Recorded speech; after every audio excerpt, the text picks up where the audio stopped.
Yeah. So in terms of somebody else in that position, I think the first thing would be don't necessarily assume that HR on your side. Because I think I caused myself a lot of unnecessary stress, particularly at the beginning when I was being referred to occupational health, by not really understanding what that was about, and by kind of almost assuming that it was an adversarial process, when in retrospect I don't think it was. And I think maybe if I'd initiated more communication around that, then I could have saved myself a lot of stress, which, given that it's a condition that is triggered by stress, that would be a good thing. And I think also finding out, figuring out what works for you in terms of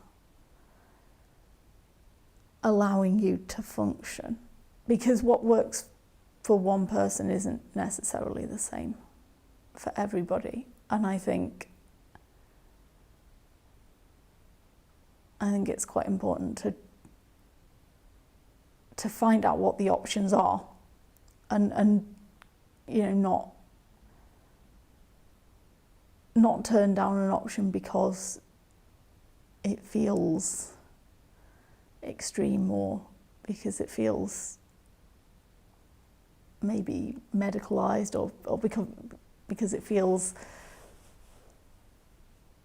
unexpected. And try things out and see what does work, and be aware that the solution is probably a combination of things.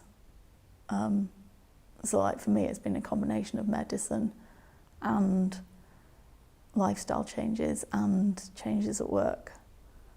And I think if I'd only just taken the medication, that may not have been enough without the other things, and vice versa. If I'd only just, changed my hours at work and, done physiotherapy exercises but not had medication, I suspect that wouldn't have been enough either. So it's a synergistic thing, and I think being aware of that is quite important.